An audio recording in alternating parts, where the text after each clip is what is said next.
আচার মানেই ছোটবেলা, আচার মানেই স্কুলের কথা, আচার মানেই রোদে শুকানো আমের মনকাড়া গন্ধ, ভাই বোন মিলে ঠাকুমার হাতের তৈরি আচার চুরি করে খাওয়া। কিন্তু এখন আর সবার হাতে সময় কই, তাই অগত্যা দোকান থেকে কিনে আনা। কিন্তু সেই আচারে কি আর বাড়ির মতো স্বাদ, গন্ধ আর ভালোবাসা থাকে? সবাই ভাবে বড্ড ঝামেলা। আর সেই জন্যই এই পর্বে আমি তোমাদের দেখাবো খুব সহজ পদ্ধতিতে 3 রকমের আমের আচার।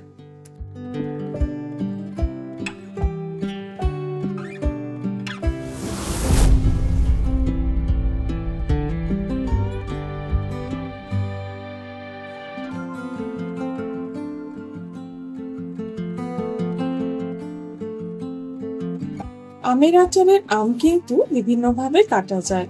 আমি এখানে টুকরো টুকরো করে কেটে নিচ্ছি আর তাতে নুন হলুদ মাখিয়ে বাইরের জানালার কাছে রোদে দিয়ে দেব। মোটামুটি একদিনের রোদ পেলেই কিন্তু যথেষ্ট।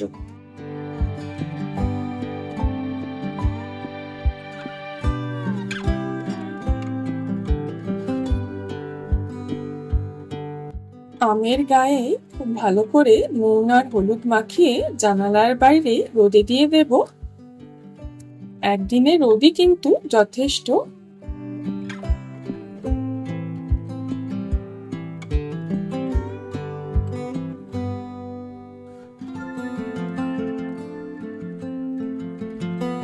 একটা কচি এঁচড়কে টুকরো করে কেটে নিয়েছি আর খুব ভালো করে ধুয়ে সেটা নুন আর হলুদ দিয়ে সেদ্ধ করে নেব।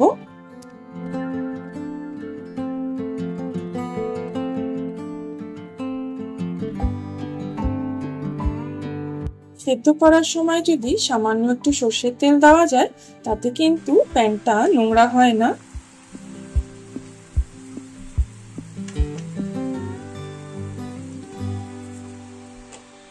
একটা ছুরি দিয়ে দেখে নেব এঁচড়টা খুব ভালোভাবে সেদ্ধ হয়েছে কিনা।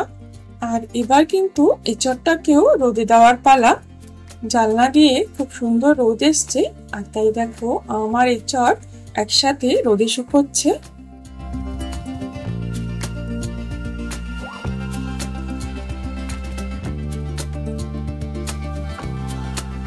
আম তেলের মশলার জন্য দিয়ে দিচ্ছি 3টে আস্ত শুকনো লঙ্কা, 1 টেবিল চামচ জিরে, 2 টেবিল চামচ ধনে, 1 টেবিল চামচ মৌরি, সামান্য একটু মেথি দানা, সামান্য একটু রাঁধুনি।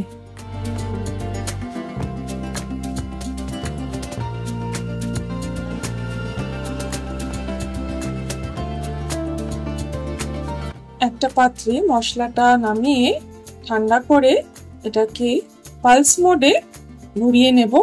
মশলাটা কিন্তু খুব বেশি গুঁড়ো হবে না, আবার একটু দানা দানাও থাকবে, তাই আমি মশলাটাকে পালস মোডে 1 সেকেন্ড করে ঘুরিয়ে নেব। এবার কিন্তু আচার তৈরির পালা। কড়াই গরম হয়ে গিয়েছে, দিয়ে দিচ্ছি পরিমাণ মতো সর্ষের তেল। সর্ষের তেল দেওয়ার পর কিন্তু আঁচটাকে একদম কম করে দেব, তেলটা যাতে পুড়ে না যায়। আর এবার কাঁচা আমগুলোকে ছেড়ে দিচ্ছি।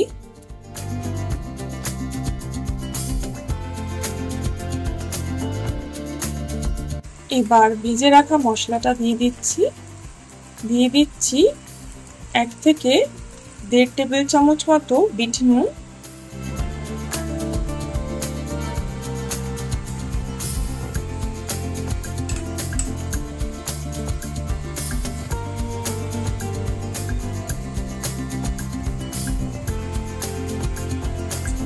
সামান্য একটু চিনি।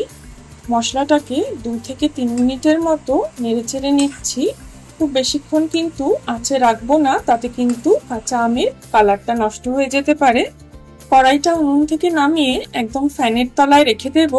এবার আমি বোতলের মধ্যে ভরে নিচ্ছি আর ওপর দিয়ে একদম মুখ অব্দি সর্ষের তেল দিয়ে দিলাম। ওপরে একটা মসলিন ক্লথ এভাবে রাবার ব্যান্ড দিয়ে বেঁধে আমরা রোদের মধ্যে রেখে দেব মোটামুটি 15 থেকে 20 দিন। আমার এঁচড়ের আচারের জন্য এখানে বেশ কয়েকটা রসুন ছুলে নিয়েছি আর অনেকগুলো কাঁচা লঙ্কা এভাবে কেটে নিচ্ছি। কাঁচা আমটাকে এভাবে টুকরো টুকরো করে কেটে নিলাম। ছোটবেলায় আমাদের পাশে এক বিহারি প্রতিবেশী কাকিমার কাছে এঁচড়ের আচার খেয়েছিলাম। বিহারে আবার কাঁঠাল বা এঁচড়ের আচার কিন্তু খুব জনপ্রিয়। ভাবলাম এই এঁচড়ের আচারে যদি একটু বাঙালি ছোঁয়া দেওয়া যায় তাহলে ক্ষতি কি। প্যান গরম হয়ে গেছে, দিয়ে দিচ্ছি 3 থেকে 4টে শুকনো লঙ্কা, 2 টেবিল চামচ ধনে, 1 টেবিল চামচ জিরে, 2 টেবিল চামচ মতো মৌরি আর 1/2 টেবিল চামচ মতো মেথি, 1.5 টেবিল চামচ মতো কালো সর্ষে। গ্যাসের আঁচ একদম অল্প করে মশলাটাকে সাঁতলে নিচ্ছি 1 মিনিটের মতো। মশলাটাকে 1-2 সেকেন্ডের মতো পালস মোডে ঘুরিয়ে নেব।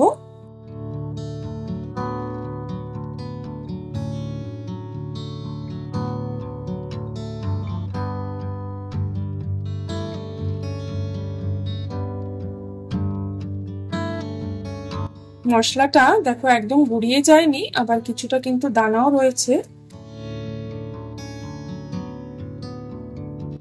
রসুনটাকেও কিন্তু মিক্সিতে পালস মোডে চালিয়ে 1 থেকে 2 সেকেন্ডের জন্য গ্রেট করে নিচ্ছি। কড়াই গরম করে আঁচটা কমিয়ে নিয়ে দিয়ে দিচ্ছি পরিমাণ মতো সর্ষের তেল। সর্ষের তেলটা কিন্তু খুব বেশি গরম করব না। দিচ্ছি সামান্য পরিমাণ হিং। আর এবার রোদে শুকিয়ে রাখা এঁচড়টাকে দিয়ে দিচ্ছি।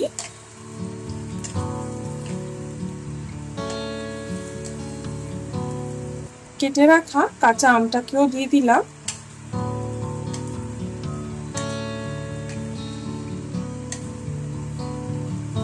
গ্রেট করে রাখা রসুন দিয়ে দিলাম। আর এছাড়াও 10 থেকে 12টা আরো রসুনের কোয়া আস্ত, সেটাও দিয়ে দিচ্ছি।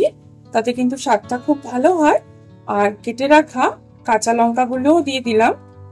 1 টেবিল চামচ মতো নুন আর সামান্য একটু চিনি দিলাম।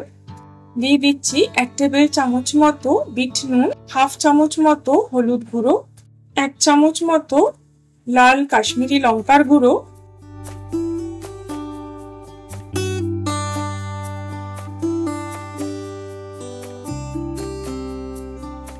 এবার ভেজে রাখা মশলাটাকে দিয়ে দিচ্ছি। ভেজে রাখা আচারের মশলার সাথে খুব ভালোভাবে আম এঁচড়টাকে মিক্স করে নিচ্ছি। মোটামুটি 2 থেকে 3 মিনিট মতো সাঁতলালেই কিন্তু আমাদের আম আর এঁচড়ের আচার রেডি। আর এটাকেও ফ্যানের হাওয়াতে খুব ভালোভাবে ঠান্ডা করে তারপরে আমরা বোতলের মধ্যে রাখবো। আর এবার বোতলের মুখ ভর্তি করে দিয়ে দেব কাঁচা সর্ষের তেল। এবার মোটামুটি 3 থেকে 4 দিন রোদ দেখালেই কিন্তু আমাদের আচার রেডি। আমের মিষ্টি আচার তৈরির জন্য কড়াইতে দিয়ে দিয়েছি পরিমাণ মতো তেল। আর তাতে টুকরো করে কেটে রাখা আমগুলো দিয়ে দিলাম। দিচ্ছি 1/2 চা চামচের মতো বিট নুন, 1 সিকি চামচের মতো হলুদ, 1/2 চামচের মতো শুকনো লঙ্কার গুঁড়ো। আর এখানে 1 বাটি মতো চিনি দিচ্ছি। ক্রমাগত নাড়তে থাকবো যতক্ষণ না চিনিটা গলে না যায়।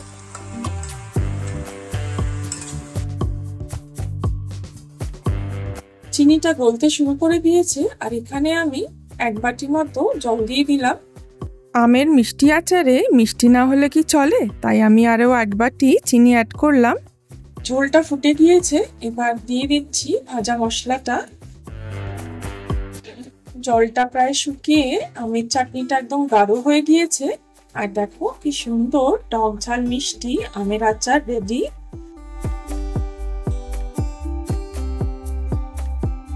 কাঁচা আমের 3 রকমের আচার তৈরি। টক ঝাল মিষ্টি আচার আর আম এঁচড়ের আচার কিন্তু ভাত রুটি পরোটার সাথে দারুণ জমে। আর আম তেল দিয়ে শুধু মুড়ি মাখা নয়, আম তেল দিয়ে আর অনেক রান্না থাকবে পরবর্তী পর্বে। ততক্ষণে দেখতে থাকো 5 স্পাইস স্টোরিজ।